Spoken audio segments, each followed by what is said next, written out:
queridos, bem-vindo ao canal Macetando Português. Hoje nós vamos ver sobre os critérios classificatórios das consoantes. Já vimos em relação às vogais, então se você é novo por aqui, se inscreva no meu canal, deixe o seu like nesse vídeo e vá lá aos vídeos anteriores a esse. E veja que existem já vídeos aqui desse canal em relação aos tipos de vogais, ok? Então, bora macetar! A NGB considera 4 critérios para a classificação das consoantes. Você tem o critério quanto à zona de articulação, modo de articulação, cordas vocais e cavidade. Alguns desses critérios, na verdade, grande parte, a gente já viu em relação às vogais. Você tem zona de articulação, que seria o lugar, modo, que seria a maneira da articulação, cavidade tem a ver com os buracos por onde sai o ar, né? Buraco da boca, buraco do nariz. Só que aqui você percebe um elemento novo que não havia no das vogais, quando se classificava as vogais, que é justamente em relação às cordas vocais, ao papel das cordas vocais.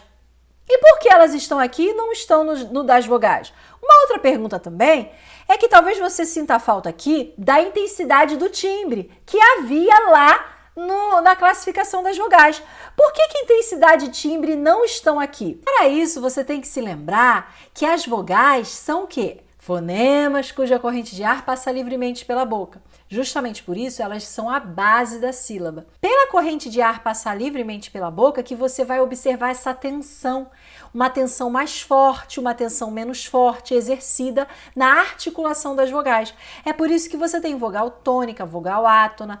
O mesmo ocorre quanto ao timbre. Justamente pelo ar transitar livremente que você vai ter um efeito acústico de um tipo, de outro tipo, e aí você tem vogal aberta, vogal fechada. Com as consoantes, porém, já não é assim. Como a gente viu, o ar encontra bloqueio. Ao encontrar bloqueio, já não dá mais para vermos essa variação de intensidade, timbre, porque já não é mais um ar livre, mas um ar com obstrução na boca. E aí você só vai ter a zona dessa obstrução, o modo como essa obstrução é feita. Aí a tensão já não tem a ver com aquela mesma tensão das vogais, a tensão muscular, mas em relação à vibração das cordas vocais e a cavidade. Por isso que você não tem aqui intensidade e timbre como parâmetros classificatórios das consoantes, apenas das vogais. Por outro lado, você observa aqui as cordas vocais, que não havia na classificação das vogais. E por quê?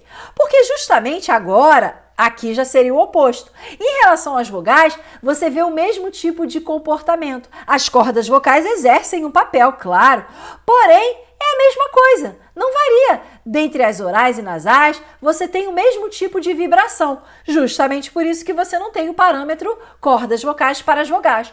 Porém, em relação às consoantes, não é regular. Você vai ter um comportamento de vibração das cordas vocais diferente para outras consoantes. E aí não é mais regular. E justamente por isso que você tem que classificá-las quanto ao papel das cordas vocais. E é justamente por isso que as cordas vocais aparecem aqui e não na classificação das vogais.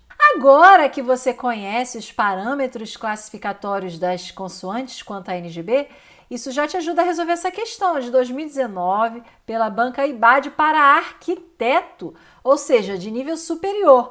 De acordo com a nomenclatura gramatical brasileira, classificam-se as consoantes mediante os seguintes critérios. Então, você tem que considerar o que a NGB considera e nada mais do que isso. Então, primeiro critério, quanto ao modo de articulação, verdade, né?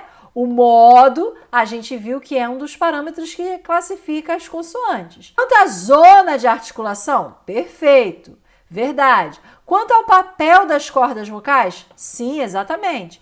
Quanto ao papel das cavidades bucal e nasal, também.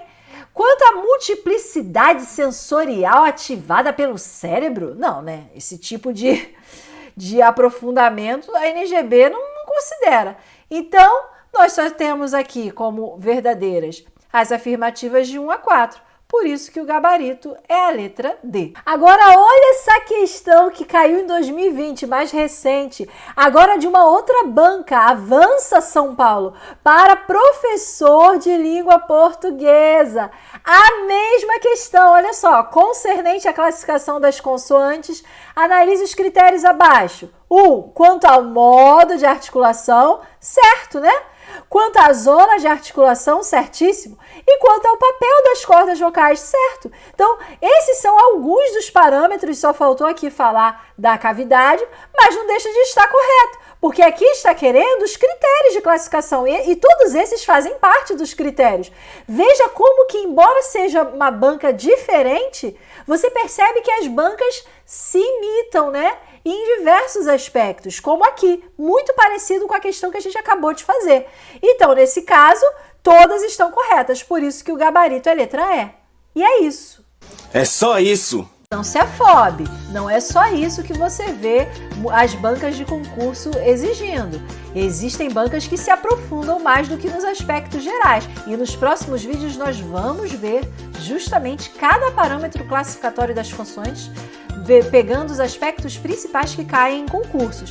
E eu te espero lá. Até mais!